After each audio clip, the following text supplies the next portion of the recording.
Amados irmãos e irmãs, a Igreja nos oferece hoje, como meditação, o Evangelho de São Lucas, capítulo 9, versículos 18 a 24.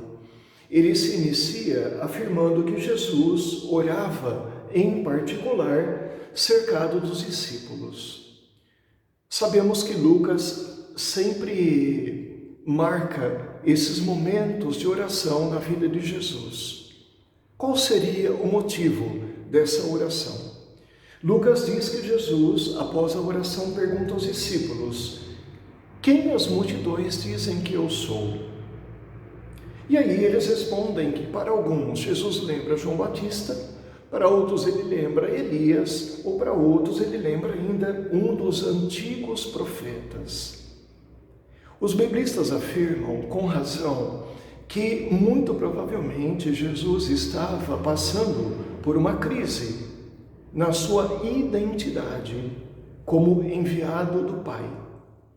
Havia muita crítica em torno dele, havia perda de pessoas que o seguiam, e ele estava humanamente se perguntando a respeito da sua identidade na oração. E aí, quais são as comparações que são feitas? As multidões comparam Jesus com alguém do passado, João Batista, Elias, um dos antigos profetas. Elas são incapazes de colher a novidade que Jesus é e traz. E aí Jesus então coloca a pergunta para os seus discípulos: e vocês, quem dizem que eu sou? Sabemos que Pedro toma a iniciativa de responder: o Cristo de Deus. Resposta correta: Jesus é o ungido, o Messias, o Cristo de Deus. Mas aqui Jesus proíbe severamente os discípulos de anunciarem isso a alguém.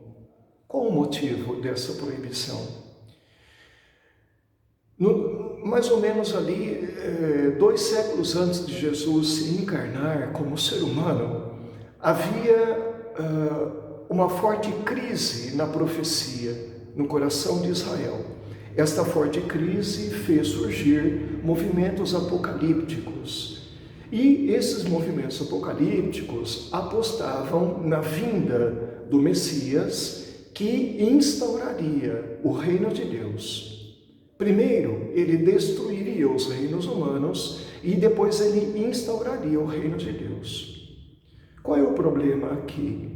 Tudo bem, Jesus, de uma certa forma, tem marcas desse movimento apocalíptico, uma vez que ele anuncia o reino de Deus, uma vez que ele é o Messias. Mas ele não veio instaurar à força o reino de Deus. E por isso ele precisa fazer uma purificação dessa expectativa messiânica apocalíptica. Então, ele é sim o Messias, mas ele diz: é necessário que o Filho do Homem sofra muito, seja rejeitado, seja morto e ressuscite ao terceiro dia. É necessário. O verbo que traduz isso em grego é o verbo dei. Compare essa fala de Jesus com a nossa geração atual. A nossa geração atual não faz as coisas porque deve, faz as coisas que quer fazer. O lema da geração atual é: eu quero ou eu não quero. O lema da vida de Jesus nunca foi: eu quero fazer. O lema dele sempre foi: eu devo fazer. Eu não sofro porque eu quero. Eu sofro porque eu devo ser fiel ao que eu digo, ao que eu creio, ao que eu anuncio. Então, esta é a definição da vida de Jesus. É necessário. E aí, vem então esta pergunta para nós, seus discípulos, porque imediatamente após isso, Jesus se abre aos demais que ali estão e diz a todos: se alguém quer vir após mim, renuncie a si mesmo, tome sua cruz cada dia e siga-me.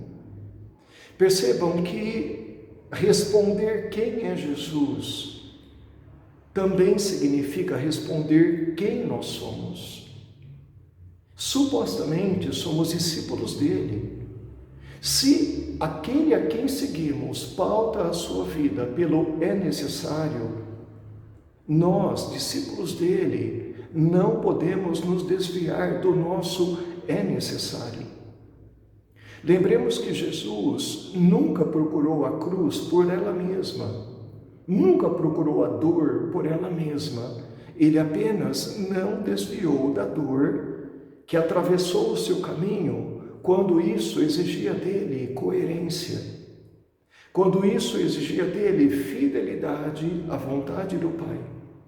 Se ele diz a nós que devemos tomar a nossa cruz cada dia e segui-lo, não é para nós procurarmos dor, mas para nós não nos desviarmos da dor que é necessária ser enfrentada por nós, em nome da coerência, em nome da fidelidade, em nome da nossa configuração a Ele, o servo sofredor. Olhemos o nosso mundo. Há muitas cruzes e muitas dores. Nem todas as cruzes, nem todas as dores nascem de uma consequência de uma vida autêntica. Muito disso é fruto de injustiça humana. Então Jesus não se refere a esse tipo de dor, a esse tipo de cruz. Ele diz que é necessário que nós enfrentemos a dor ou a cruz que nos cabe em nome da nossa identidade cristã.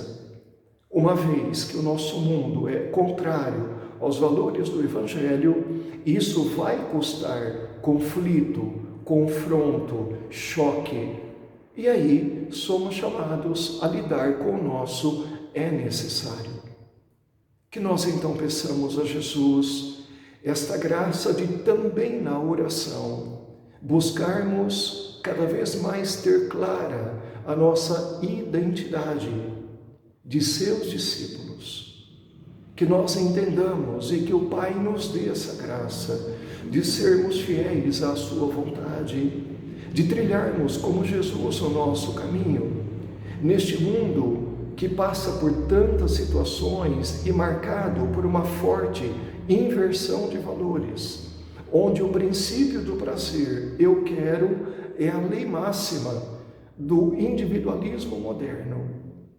Que a nossa lei máxima seja a de Jesus. Eu devo. É necessário que eu ame até o fim. Se amar até o fim significa ir para a cruz, irei para a cruz. Se amar até o fim significa deparar-me com a dor, me depararei com a dor, livre e conscientemente.